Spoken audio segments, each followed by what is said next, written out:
এই মুভি দেখার পর কান্না করেনি এমন মানুষের সংখ্যা অনেক কম। 2016 সালে মারাঠি ফিল্ম ইন্ডাস্ট্রি থেকে মুক্তি পায় সাইরাট মুভিটি। মুক্তির পরপরই সমগ্র দেশব্যাপী আলোড়ন সৃষ্টি করে দেয় এটি। 4 কোটি বাজেটে নির্মিত এই সিনেমা 110 কোটি আয় করে, যা এখন পর্যন্ত মারাঠি ইন্ডাস্ট্রিতে সর্বোচ্চ আয় করা সিনেমা। মুভি শুরু হয় বিটারগাঁও প্রিমিয়ার লিগের ফাইনাল ম্যাচ থেকে। এই টুর্নামেন্টে বিজয়ী দল পাবে 11,111 রুপি, অন্যদিকে রানার আপ পাবে 7,777 রুপি। এখন ভয়ঙ্কর ব্যাড বয়েজ টিমের বিপক্ষে ব্যাট করছে বিটারগাঁও 11। জয়ের জন্য 45 রান দরকার মাত্র 27 বল থেকে, কিন্তু ব্যাটিংয়ের অবস্থা দেখে মনে হয় 27 বলে 45 রান করা মোটামুটি অসম্ভব। মাঙ্গেশ তার সর্বোচ্চ চেষ্টা দিয়ে ব্যাটিং করে যাচ্ছে, কিন্তু ব্যাট আর বলের কোনো সংযোগই হচ্ছে না। এদিকে স্থানীয় পাতি নেতা নাগেশ দাদা ঘোষণা করে মাঙ্গেশ যদি 6 মারতে পারে তাহলে তাকে 101 রুপি বকশিস দেয়া হবে। এখন মাঙ্গেশ কি পারবে ব্যাট আর বলের সংযোগ করাতে? দলের এই চরম দুঃসময়ে সবাই উদ্বিগ্ন হলেও আশেপাশে কোথাও বিটারগাঁও টিমের ক্যাপ্টেন পার্সিয়াকে খুঁজে পাওয়া যাচ্ছে না। পার্সিয়া এই গুরুত্বপূর্ণ ম্যাচ বাদ দিয়ে চলে গেছে এলাকার সবচেয়ে সুন্দরী মেয়ে আর্চিকে এক নজর দেখার জন্য। পার্সিয়া আর্চিদের বাড়ির সামনের টিউবওয়েলে সবাইকে পানি ভরে দেওয়ার বাহানায় ব্যালকনির দিকে তাকিয়ে থাকে কখন আর্চি ব্যালকনিতে আসবে আর পার্সিয়া তাকে এক নজর দেখবে। এদিকে পার্সিয়াকে খুঁজতে খুঁজতে তার বন্ধু সালিয়া অর্থাৎ সলিম শেখ আর্চিদের বাড়ির সামনে চলে আসে। অনেকক্ষণ উকিঝুঁকি মেরেও আর্চিকে দেখতে না পেয়ে শেষ পর্যন্ত বাধ্য হয়ে তারা খেলার মাঠে ফিরে আসে। এদিকে মাঙ্গেশ ব্যাটের সাথে বলের সংযোগ করাতে না পারলেও তার ব্যাটিং করার ইচ্ছা কোনো অংশেই কমে না। অনেকটা জোর করেই ব্যাট কেড়ে নিয়ে মাঠে নামে বিটারগাঁও টিমের ক্যাপ্টেন পার্সিয়া মাঠে নামার সাথে সাথেই চারিদিকে আনন্দ উল্লাস শুরু হয়ে যায়, আর চারিদিকে 4-6-এর বন্যা বইতে থাকে। এখন শেষ 2 বলে 4 রান দরকার। স্ট্রাইকে আছে বিটারগাঁওয়ের নিজস্ব ধনী পার্সিয়া। 1 বল বাকি থাকতেই ছক্কা মেরে ফাইনাল জিতে যায় বিটারগাঁও 11। বিজয়ীদের পুরস্কার তুলে দেওয়ার জন্য মাঠে হাজির হয় স্থানীয় প্রভাবশালী নেতা তাতায়া পাটিল আর তার ছেলে প্রিন্স পাটিল। তাতায়া পাটিল পার্সিয়ার হাতে চ্যাম্পিয়ন্স ট্রফি তুলে দেয়। এই তাতায়া পাটিলই হল আর্চির বাবা। রাত্রিবেলা দেখা যায় আর্চি ছাদ টোপকে সবার নজর বাঁচিয়ে পার্সিয়ার বাড়িতে চলে আসে। আর্চি পার্সিয়াকে কেস করতে চায়, কিন্তু পার্সিয়ার বাবা মা সবাই এক রুমেই থাকত। তারা জেগে যেতে পারে এই ভয়ে পার্সিয়া আটকানোর চেষ্টা করে, কিন্তু আর্চি জোর করেই পার্সিয়াকে কিস করে দেয়। গোঙানির শব্দে পার্সিয়ার বাবা মা সবাই ঘুম থেকে জেগে ওঠে, আর তখনই দেখা যায় পার্সিয়া মূলত স্বপ্ন দেখছিল। সে লজ্জায় কাঁথা মুড়ি দিয়ে শুয়ে পড়ে। পরদিন এলাকার ছেলেপেলে কুয়োর পানিতে গোসল করছিল। ছেলেরা গোসল করছে এই কারণে মেয়েরা গোসল করতে আসতে পারছিল না। ঠিক তখনই ঘোড়ায় চড়ে সেখানে হাজির হয় তাতায়া পাটিলের মেয়ে আর্চি তার চাচাতো ভাই মাঙ্গেশকে ডাক দিয়ে সবাইকে নিয়ে তৎক্ষণাৎ সেখান থেকে চলে যেতে বলে। আর্চির মুখের ওপর কথা বলবে এমন সাহস কারোরই ছিল না। সবাই চুপচাপ কুঁয়ো ছেড়ে চলে যেতে থাকে। পার্সিয়ার বন্ধু প্রদীপ বাঞ্চরে সবাই তাকে ল্যাংড়া বলেই ডাকে। বেচারা গায়ে সাবান মেখে কুয়োর পানিতে গোসল করতে আসে, কিন্তু আর্চি তাকে দূর দূর করে তাড়িয়ে দেয়। বেচারা ল্যাংড়া অপমানিত হয়ে পার্সিয়ার কাছে বিচার নিয়ে আসে। পার্সিয়া তখন নদীতে মাছ ধরছিল। ল্যাংড়া চিৎকার করে পার্সিয়াকে সব কিছু বলতে থাকে, কিন্তু নৌকা অনেক দূরে থাকার কারণে পার্সিয়া কিছুই বুঝতে পারে না। অনেকক্ষণ চেঁচামেচির পরে পার্সিয়া বুঝতে পারে যে আর্চি কুয়োর পানিতে গোসল করছে। এই কথা শোনার পর পার্সিয়া আর এক মুহূর্ত দেরি করে না। সে সাঁতরে নদীর পাড়ে চলে আসে আর বাড়িতে গিয়ে গোসল করে সুন্দরভাবে সেজেগুজে কুয়োর দিকে দৌড়াতে থাকে। আর্চিকে এক নজর দেখার জন্য পার্সিয়া জামা কাপড় পরেই সরাসরি কুয়োর পানিতে লাফিয়ে পড়ে। পরিস্থিতি সামলে কুয়ো থেকে উঠে আসার সময় পার্সিয়া অপলক দৃষ্টিতে আর্চিকেই দেখতে থাকে। পরদিন চোখে সানগ্লাস আর ভয়ঙ্কর স্টাইলের সাথে বাইক চালিয়ে আর্চি কলেজে আসে। কলেজের সবাই অবাক দৃষ্টিতে আর্চির দিকে তাকিয়ে থাকে। কলেজে প্রথম দিন হওয়ার কারণে ক্লাস টিচার সবার নাম, হবি আর 12th গ্রেডের রেজাল্ট জানতে চায়। আর্চি, মাঙ্গেশ, পার্সিয়া সবাই একই ক্লাসের স্টুডেন্ট ছিল। একে একে সবাই তাদের পরিচয় দিতে থাকে। আর্চি বলে সাঁতার কাটা, বাইক চালানো, ঘোড়ায় চড়া আর ট্র্যাক্টর চালানোই হচ্ছে তার হবি। আর তার 12th গ্রেডের রেজাল্ট ছিল 55%। ল্যাংড়া অর্থাৎ প্রদীপ বাঞ্চোরে জানায় তার হবি হচ্ছে বই পড়া। এই কথা শুনে সবাই হেসে দেয়। 12th গ্রেডে 36% মার্ক পাওয়ার কথা শুনে সমস্ত ক্লাস হাসিতে ফেটে পড়ে। এরপর পার্সিয়া তার সম্পর্কে বলতে শুরু করে। বই পড়া, কবিতা লেখা, ক্রিকেট খেলা আর সাঁতার কাটা হচ্ছে তার হবি। এছাড়া 12th গ্রেডে সে 72% মার্ক পায়। এই কথা শুনে আর্চি অনেকটা ইমপ্রেস হয়ে যায়। কলেজ শেষ করে বাড়ি যাওয়ার সময় আর্চি কোনোভাবেই তার বাইক স্টার্ট করতে পারে না।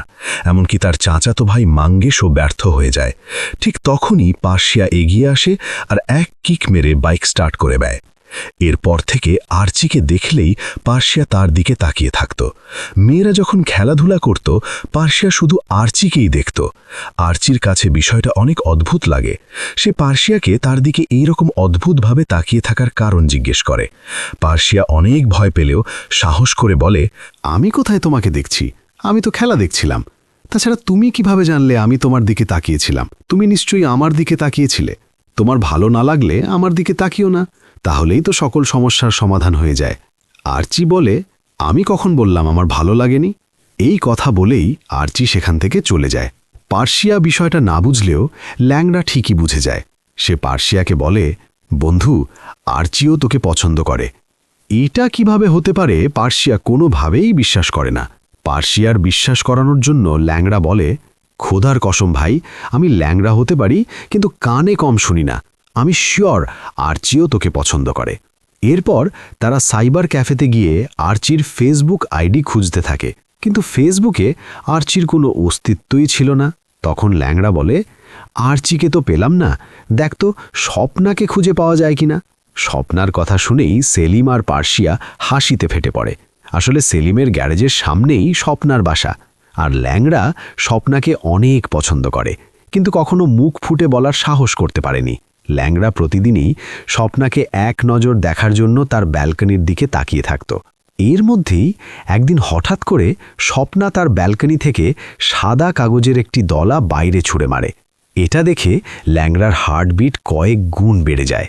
সে আশেপাশে এক নজর তাকিয়ে ওই কাগজের দলাটিকে পা দিয়ে ঠেলতে ঠেলতে কিছুটা দূরে নিয়ে আসে।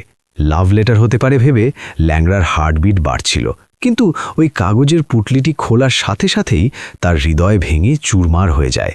ওটা কোনো লাভ লেটার ছিল না, বরং স্বপ্না তার নখ কেটে নখগুলোকে কাগজে মুড়িয়ে বাইরে ফেলে দিয়েছিল। এই দৃশ্য দেখে সেলিম আর পার্সিয়া তাদের হাসি আটকে রাখতে পারে না। মনের দুঃখে বেচারা ল্যাংড়া একেবারে কান্না করে দেয়। সে পার্সিয়াকে উপদেশ দিয়ে বলে, আমার প্রেম ব্যর্থ হয়েছে তাতে কি হয়েছে? আর্চি তোকে কখনোই রিজেক্ট করবে না। যা হবে সেটা পরে দেখা যাবে। তুই আর্চিকে চিঠি দিয়ে দে। কিন্তু আর্চিকে চিঠি দেবে তো দেবে কিভাবে? অনেক চিন্তাভাবনার পর আর্চির কাছে চিঠি ডেলিভারি করার জন্য ছোট্ট একটি বাচ্চাকে ম্যানেজ করে। প্রচুর সেবা যত্ন করার পর পিচ্চি চিঠি নিয়ে আর্চির কাছে যায়, কিন্তু আর্চি চিঠি অ্যাকসেপ্ট করে না। উল্টো তাকে কেন পছন্দ করে সেটা জানতে চায়। বেচারা পার্সিয়া এই প্রশ্নে আরও কনফিউজড হয়ে যায়। পরদিন আবারও প্রচুর সেবা যত্ন করার পর ওই পিচ্চি আর্চির কাছে চিঠি নিয়ে যায় আর বলে, পার্সিয়া মেয়েকে পছন্দ করে, তাই চিঠি লিখেছে। কিন্তু আজকেও আর্চি চিঠি অ্যাকসেপ্ট করে না। উল্টো তাকে কেন পছন্দ করে সেটা জানতে চায়। বেচারা পার্সিয়া এই প্রশ্নে আরও কনফিউজড হয়ে যায়। পরদিন আরও এক দফা সেবা যত্ন করার পর ওই পিচ্চি আবারও আর্চির কাছে চিঠি নিয়ে যায় আর বলে, পার্সিয়া আপনাকে ভালোবাসে, তাই পছন্দ করে, এজন্যই আপনাকে চিঠি দিয়েছে। আর্চি আজকেও পার্সিয়ার চিঠি গ্রহণ করে না। উল্টো ওই পিচ্চিকে বলতে বলে, আর্চি আপনার চিঠি না নিলে আপনি কি করবেন? এবার পার্সিয়া ভিন্ন পন্থা অবলম্বন করে। ওই পিচ্চি আর্চির দিকে চিঠি ছুঁড়ে মেরে সেখান থেকে চলে যায়, যার কারণে এক প্রকার বাধ্য হয়েই আর্চিকে চিঠি তুলে নিতে হয়। এরপর চিঠি উত্তরের জন্য পার্সিয়া আর তার বন্ধুরা আর্চির পিছনে ঘুরঘুর করতে থাকে। শুধুমাত্র চিঠির উত্তর পাওয়ার জন্য পার্সিয়া তার পিছনে ঘুরঘুর করছে, এই বিষয়টা চিন্তা করেই আর্চি পার্সিয়ার প্রতি দুর্বল হতে শুরু করে। পার্সিয়া আর্চির পেছনে ঘুরঘুর করছে, এই বিষয়টা আর্চির চাচাতো ভাই মাঙ্গেশের নজরে আসে। এটা নিয়েই মাঙ্গেশ আর পার্সিয়ার মধ্যে হাতাহাতি শুরু হয়ে যায়। ঠিক তখনই আর্চি সেখানে চলে আসে আর মাঙ্গেশকে হুমকি দিয়ে বলে, সে যদি আর কোনোদিন পার্সিয়ার দিকে চোখ তুলেও তাকায় তাহলে আর্চি তার চোখ উপড়ে দেবে। আর্চির মুখের উপর মাঙ্গেশ কথা বলবে সেই সাহস তার কখনোই ছিল না। পার্সিয়ার জন্য আর্চির এই ভয়ঙ্কর রূপ দেখার পর কারোরই বুঝতে অসুবিধা হওয়ার কথা না আর্চি পার্সিয়াকে কতটা ভালোবাসে। যতই সময় গড়াতে থাকে পার্সিয়ার প্রতি আর্চির ভালোবাসা ততই প্রবল থেকে প্রবলতর হতে থাকে। কলেজের ক্লাসে মনোযোগ না দিয়ে আর্চি সারাক্ষণই পার্সিয়ার দিকে তাকিয়ে থাকত, না বললেও শুনত না। আর্চির চোখের দিকে তাকিয়ে ক্লাস টিচারও কিছু বলার সাহস করত না। একদিন আর্চি ট্র্যাক্টর চালিয়ে পার্সিয়ার বাড়িতে চলে আসে। পার্সিয়া আর তার বন্ধুরা আর্চিকে তাদের বাড়ির সামনে দেখে হতভাগ হয়ে যায়। আর্চি পার্সিয়ার মায়ের সাথে কথা বলার ছলে বারবার বলতে থাকে, আমি এখান থেকে সরাসরি খামারে যাব। আসলে আর্চি মূলত ইনডিরেক্টলি পার্সিয়াকে তার সাথে দেখা করার জন্য খামারে আসতে বলছে। পার্সিয়া এই বিষয়টা বুঝতে না পারলেও ল্যাংড়া ঠিকই বুঝে যায়। সে পার্সিয়াকে বলে, আরে ব্যাটা, তোকে কি ইনভিটেশন কার্ড দিয়ে বলতে হবে আমি খামারে আছি, আমার সাথে দেখা করতে আসো? তোর বাড়িতে এসে তোকে শুনিয়ে শুনিয়ে বলে গেছে আমি খামারে যাচ্ছি। এরপরে আর কি করত? চল খামারে যাই, তারপর বাকিটা দেখা যাবে। পার্সিয়া প্রচণ্ড ভয় পেলেও ল্যাংড়া আর সেলিম অনেকটা জোর করেই পার্সিয়াকে নিয়ে আর্চিদের খামারে চলে আসে। আর্চি এতক্ষণ যাবৎ পার্সিয়ার জন্যই অপেক্ষা করছিল। তারা খামার দেখতে দেখতে কথা বলছিল। তাদেরকে প্রাইভেটলি কথা বলার সুযোগ করে দেওয়ার জন্য ল্যাংড়া আর সেলিম আর্চির বান্ধবীকে নিয়ে খামারের অন্যদিকে চলে যায়।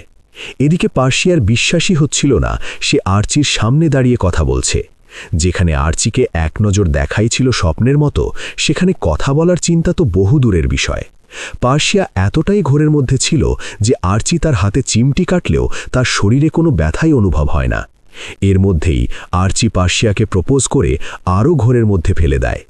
সে পার্সিয়ার মোবাইল নাম্বার দিতে বলে। যেহেতু পার্সিয়ার মোবাইল ছিল না, যার কারণে তার বন্ধু সেলিম নিজের নাম্বার দিয়ে দেয়। তারা সবাই মিলে অপেক্ষা করতে থাকে কখন আর্চি কল করবে। প্রতীক্ষার প্রহর যেন শেষই হতে চায় না। হঠাৎ করে মোবাইলে রিং বেজে ওঠে। আর্চি কল করেছে, এই খুশিতে সবাই নাচতে থাকে। নাচানাচির মধ্যে হঠাৎ করেই কল কেটে যায়। কল কেটে যাওয়ায় বেচারা পার্সিয়ার মাথা গরম হয়ে যায়। আর্চি যদি আবার কল না করে? সৌভাগ্যক্রমে কিছুক্ষণ পরেই আর্চি আবারও কল ব্যাক করে। এর মধ্যে দিয়েই তাদের দুজনের মোবাইলে কথা বলার যাত্রা শুরু হয়। তারা দুজন এত পরিমাণে কথা বলতো যে বেচারা সেলিম আর্জেন্ট কল করার জন্য নিজের ফোন ব্যবহার করতে পারত না। নিয়মিত দেখা সাক্ষাৎ আর মোবাইলে কথা বলে খুব ভালোভাবেই তাদের দিনগুলো কাটছিল। এর মধ্যেই কলেজে একজন নতুন টিচার জয়েন করে। একদিন তার ক্লাস চলাকালীন সময়ে আর্চির ভাই প্রিন্স মোবাইলে কথা বলছিল। ক্লাস চলাকালীন সময়ে মোবাইলে জোরে জোরে কথা বলার কারণে টিচার প্রিন্সকে দাঁড়াতে বলে, আর এই কারণেই প্রিন্স ওই টিচারের গালে চড় মেরে সেখান থেকে চলে যায়। সম্পূর্ণ ক্লাস একেবারে বাকরুদ্ধ হয়ে যায়, কিন্তু প্রিন্সকে কিছু বলার মতো দুঃসাহস কারোরই ছিল না। ছেলের এরকম কর্মকাণ্ডে তাতায়া পাটিল তাকে শাসন করার বদলে উল্টো বাহবা দেয়। এমনকি ওই টিচার বিচার নিয়ে আসলে উল্টো প্রিন্সিপালকে বলে, আমার বাচ্চাদের সাথে স্যারের পরিচয় করিয়ে দিয়েন, যাতে করে ভবিষ্যতে এরকম দুর্ঘটনা আর না ঘটে। পরদিন প্রিন্সের জন্মদিন উপলক্ষে বিশাল অনুষ্ঠানের আয়োজন করা হবে। সকল স্যারদেরকে ওই অনুষ্ঠানে দাওয়াত দিয়ে বিচার পর্ব এখানেই শেষ করে। আর্চিও পার্সিয়াকে প্রিন্সের জন্মদিনের অনুষ্ঠানে দাওয়াত দেয়। 3 বন্ধু ব্যাপক মাঞ্জা মেরে প্রিন্সের জন্মদিনের অনুষ্ঠানে উপস্থিত হয়। সবাই যখন নাচ গানে ব্যস্ত, সেই সুযোগে পার্সিয়া আর আর্চি রোম্যান্স করার জন্য বাংলোর পাশে কলাবাগানে দেখা করে। যদিও সেলিম পাহারায় ছিল, তারপরেও তারা প্রিন্সের চোখ ফাঁকি দিতে পারে না। প্রচণ্ড মারধর করে পার্সিয়াকে তার বাড়িতে নিয়ে আসে।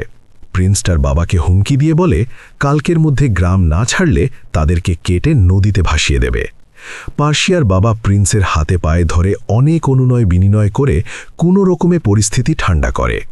পরদিন পার্সিয়াকে পাশের গ্রামে তাদের এক আত্মীয়র বাড়িতে পাঠিয়ে দেয়া হয়। পার্সিয়া আর্চির প্রেমে এতটাই মগ্ন ছিল যে তাকে না দেখে এক মুহূর্ত থাকতে পারছিল না। আর্চিকে এক নজর দেখার জন্য পার্সিয়া তাদের বাংলোর কাছে চলে যায়। এর মধ্যেই আর্চিকে দেখার জন্য পাত্রপক্ষ চলে আসে। এই পরিস্থিতিতে পার্সিয়াকে আশেপাশে দেখলে তাকে নিশ্চিত জ্যান্ত পুঁতে ফেলবে, যার কারণে সেলিম অনেক কষ্টে তাকে নিয়ে সেখান থেকে চলে আসে। তাতায়া পাটিল তার ক্ষমতা ব্যবহার করে পার্সিয়াকে কলেজ থেকে ব্ল্যাকলিস্টেড করে দেয়। এদিকে পার্সিয়াকে না দেখতে পেয়ে আর্চির অবস্থাও অনেক খারাপ হয়ে যায়। সে তার চাচাতো ভাই মাঙ্গেশের সহায়তায় বাড়ি থেকে কাকা পয়সা সোনা গহনা চুরি করে পার্সিয়ার কাছে পালিয়ে আসে। তারা তৎক্ষণাৎ এই এলাকা ছেড়ে শহরে পালিয়ে যাওয়ার প্ল্যান করে, কিন্তু মুহূর্তের মধ্যেই তাতায়া পাটিলের লোকজন সমস্ত এলাকা জুড়ে চিরুনি অভিযান শুরু করে দেয়, যার কারণে তারা কোনোভাবেই এই এলাকা ছেড়ে পালাতে পারে না। বাধ্য হয়ে তারা তাতায়া পাটিলের খামারের মধ্যে লুকিয়ে থাকে। তারা পরিস্থিতি জানার জন্য মাঙ্গেশের কাছে কল করে, কিন্তু তাতায়া পাটিল তখন মাঙ্গেশকে জিজ্ঞাসাবাদ করছিল। সে কৌশলে মাঙ্গেশের মাধ্যমে তাদের লোকেশন জেনে নেয়, কিন্তু এত বড় খামারের মধ্যে রাতের আধারে তাদেরকে খুঁজে বের করা মোটেও সহজ কাজ ছিল না। ভোরের আলো ফুটতেই পাটিলের লোকজন তাদেরকে দেখে ফেলে, কিন্তু মাঙ্গেশের সহায়তায় তারা একটি বোট নিয়ে সেখান থেকে পালিয়ে যেতে সক্ষম হয়। তারা ওই এলাকা ছেড়ে তাদের জেলা শহর পারান্দায় সেলিমের পরিচিত একজনের বাসায় আশ্রয় নেয়। সকল ঘটনা শুনে ওই লোক সেলিম আর ল্যাংড়াকে বুঝিয়ে বলে যে ওরা না হয় ভালোবাসার টানে এলাকা ছেড়েছে, কিন্তু তোরা কি কারণে ছেড়েছিস? বন্ধুত্বের টানে? সিনেমা আর বাস্তব জগৎ সম্পূর্ণ আলাদা। এই মেয়ের বাবা কোনো সাধারণ মানুষ না, উনি তোদের জীবন জাহান্নাম বানিয়ে দেবেন। এখনো সময় আছে, বাড়িতে ফিরে যা। এই কথা শোনার পর পার্সিয়া সেলিম আর তার বন্ধুদেরকে বাড়ি ফিরে যেতে বলে, কিন্তু তারা কোনোভাবেই তাদের একমাত্র বন্ধুকে এই পরিস্থিতিতে ফেলে যেতে রাজি হয় না। তারা এখন কি করবে, কোথায় যাবে, এসব চিন্তা করতে করতে রাস্তার পাশে বসেছিল। হঠাৎ করেই সেখানে টহল পুলিশ হাজির হয়ে যায়। পুলিশ তাদেরকে স্থানীয় থানায় নিয়ে আসে। আর্চির বাবা তাতিয়া পাটিল পার্সিয়া আর তার বন্ধুদের নামে ধর্ষণ আর কিডন্যাপিংয়ের মিথ্যা মামলা দিয়ে দেয়। আর্চি প্রথমে বুঝতে না পারলেও মাঙ্গেশের কাছ থেকে আসল ঘটনা জানার পর থানার মধ্যে ভয়ঙ্কর ঝামেলা শুরু করে দেয় আর নিজের হাতে কেস ফাইল ছিঁড়ে ফেলে।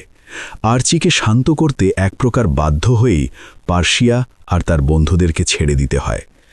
থানা থেকে বের হওয়ার পর সুযোগ পেয়ে তাতিয়া পাটিলের লোকজন পার্সিয়া আর তার বন্ধুদেরকে প্রচণ্ড মারধর করতে থাকে। গাড়ি দিয়ে যাওয়ার সময় আর্চি তাদেরকে মারধর করতে দেখে ফেলে। সে তৎক্ষণাৎ গাড়ির স্টিয়ারিং ঘুরিয়ে গাড়ি থেকে নেমে ভয়ঙ্কর প্রতিরোধ গড়ে তোলে। হঠাৎ করেই আর্চি তার বাবার বডিগার্ডের পিস্তলটি হাতে পেয়ে যায়। সে পিস্তল তাক করে পার্সিয়াকে নিয়ে সেখান থেকে পালাতে থাকে। পাটিলের লোকজন তাদের পিছু নিলে এক পর্যায়ে আর্চি তাদেরকে গুলি করে সেখান থেকে পালিয়ে যায়। তারা ট্রেনে চড়ে সরাসরি হায়দ্রাবাদ চলে আসে। পার্সিয়ার পকেটে থাকা সামান্য কিছু টাকা মুহূর্তের মধ্যেই শেষ হয়ে যায়। শেষ পর্যন্ত বাধ্য হয়ে আর্চি তার গলার চেন বিক্রি করে কিছু টাকা ম্যানেজ করে। পাটিলের লোকজনের মারধরে মারাত্মক আহত পার্সিয়ার ট্রিটমেন্ট করে তারা থাকার জায়গা খুঁজতে বের হয়, কিন্তু তাদের এই অবস্থা দেখে কোনো হোটেল কর্তৃপক্ষ তাদেরকে রুম ভাড়া দেয় না।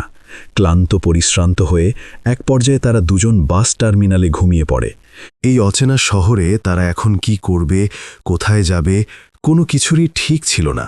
রাস্তায় ঘোরাঘুরি আর সিনেমা দেখে সারা দিন পার করলেও আসল সমস্যা দেখা দেয় রাত্রিবেলা। বাস টার্মিনালে ঘুমাতে গেলে হঠাৎ করেই বেশ কয়েকজন বখাটে ছেলে তাদেরকে জেরা করা শুরু করে। তারা আর্চি আর পার্সিয়াকে শুনশান গলির মধ্যে নিয়ে গিয়ে আর্চির সাথে জোর জবরদস্তি করতে থাকে। পার্সিয়া অনেক চেষ্টা করলেও এতগুলো বখাটে ছেলের সাথে কোনোভাবেই পেরে উঠছিল না। সৌভাগ্যক্রমে অত্যন্ত সাহসী এক মহিলা তাদেরকে দেখে ফেলে। মহিলার হুমকির ভয়ে ওই বখাটে ছেলেরা সেখান থেকে চলে যায়। যেহেতু আর্চি আর পার্সিয়ার যাওয়ার মতো কোনো জায়গা ছিল না, যার কারণে ওই মহিলা তাদেরকে তার বাসায় নিয়ে আসে। পরদিন সকল ঘটনা শুনে ওই মহিলা বস্তির একটি পরিত্যক্ত ঘরের মধ্যে পার্সিয়া আর আর্চির থাকার ব্যবস্থা করে দেয়। ভিআইপি লাক্সুরিয়াসভাবে জীবনযাপন করা আর্চির বস্তির এই নোংরা পরিবেশের মধ্যে অ্যাডজাস্ট করতে অনেক কষ্ট হয়, তবুও নিজের ভালোবাসার মানুষের কথা চিন্তা করে অ্যাডজাস্ট করে নিতে থাকে। যেহেতু পার্সিয়া সারাদিন কাজে থাকত, যার কারণে আর্চিকে সারাদিন একা একা বসে থাকতে হতো। বাবা মা আত্মীয় স্বজনের কথা মনে পড়লেই আর্চি প্রচুর কান্না করত। শুধুমাত্র পার্সিয়ার মুখের দিকে তাকিয়ে সকল কষ্ট চাপা দিয়ে রাখত। বাসায় একা বসে থাকতে থাকতে বোরিং হয়ে আর্চি একটি বোতল ফ্যাক্টরিতে চাকরি নিয়ে নেয়। এদিকে তাতায়া পাটিল আর্চির ওপর এতটাই রেগেছিল যে বাড়ি থেকে তার সকল স্মৃতিচিহ্ন মুছে দেয়, এমনকি পার্সিয়ার পরিবারকেও গ্রাম ছাড়তে বাধ্য করে। আর্চি আর পার্সিয়ার দিনগুলো ভালোই কাটছিল, কিন্তু সময়ের সাথে সাথে পার্সিয়া আর্চিকে সন্দেহ করা শুরু করে। সন্দেহের মাত্রা বাড়তে বাড়তে একটা সময় তাদের দুজনের মধ্যে প্রচণ্ড ঝগড়ার সৃষ্টি হয়। পার্সিয়া প্রচণ্ড বাড়াবাড়ি করে ফেলে, কিন্তু যতক্ষণে তার ভুল বুঝতে পারে ততক্ষণে আর্চি তাকে ছেড়ে চলে যায়। যেই মেয়ে শুধুমাত্র তাকে পাওয়ার জন্য জীবনে এত কিছু স্যাক্রিফাইস করল, আর আজকে সেই মেয়ের মনেই এত বড় কষ্ট দিল। এই কথা চিন্তা করেই পার্সিয়া প্রচণ্ড কান্না করতে থাকে। অনুশোচনায় ভুগতে থেকে এক পর্যায়ে সিদ্ধান্ত নিয়ে ফেলে আত্মহত্যা করবে। এদিকে আর্চি ট্রেনে করে বাড়ি ফিরছিল। পথিমধ্যে এক স্টেশনে দুজন ভিখারিকে দেখতে পায়। তাদের দুরবস্থা বর্ণনা করার মতো ছিল না। এই দুরবস্থার মধ্যেও তারা একজন আরেকজনের হাত ছাড়েনি। এই দৃশ্য দেখে আর্চি তার সিদ্ধান্ত পরিবর্তন করে। পার্সিয়া কোনো কিছু করে ফেলার আগেই সে বাড়ি ফিরে আসে। আর্চিকে ফিরে পেয়ে পার্সিয়া অনেক ইমোশনাল হয়ে যায়। পরদিনই তারা বিয়ে করে নেয়। সময়ের সাথে সাথে তাদের জীবনে ব্যাপক পরিবর্তন আসতে থাকে। কয়েক বছরের মধ্যেই তাদের ঘর আলো করে এক পুত্র সন্তানের জন্ম হয়। আর্চি তার বাবার নামে ছেলের নামকরণ করে তাতায়া। এতদিনে আর্চির সাথে তার মায়ের সম্পর্ক কিছুটা স্বাভাবিক হয়ে ওঠে। কিন্তু তার বাবা তাতায়া পাটিলের জীবনে সবকিছু ওলটপালট হয়ে যায়। এর মধ্যেই একদিন আর্চির মা তার নাতির জন্য উপহার সামগ্রী নিয়ে প্রিন্সকে দেখা করতে পাঠায়। বাসায় তখন কেউ ছিল না। আর্চির ছেলে তাতায়া তার প্রতিবেশীর সাথে দোকানে ঘুরতে গিয়েছিল। আর্চি তার মায়ের পাঠানো উপহার দেখে অনেক ইমোশনাল হয়ে যায়। এর মধ্যেই পার্সিয়া বাসায় চলে আসে। বেচারা প্রিন্সকে দেখেই ভয় পেয়ে যায়। আর্চি সবার জন্য চা নাস্তার ব্যবস্থা করে। তারা এই ভেবে অনেক খুশি হয় যে এখন ধীরে ধীরে সবকিছু ঠিক হয়ে যাবে। এর মধ্যেই তাদের প্রতিবেশী তাতায়াকে তাদের বাসার দরজা পর্যন্ত এগিয়ে দিয়ে যায়। তাতায়া বাসার মধ্যে ঢুকেই কান্না করতে করতে বাইরে বেরিয়ে আসে। তার প্রতিটা পদক্ষেপের সাথে রক্ত লেগেছিল। ঠিক তখনই দেখা যায় প্রিন্স মূলত এখানে উপহার দিতে আসেনি, এসেছিল প্রতিশোধ নিতে। আর্চি আর পার্সিয়াকে জানে মেরে দিয়ে সে তার প্রতিশোধ পূরণ করে। এখানেই এই মুভিটি শেষ হয়।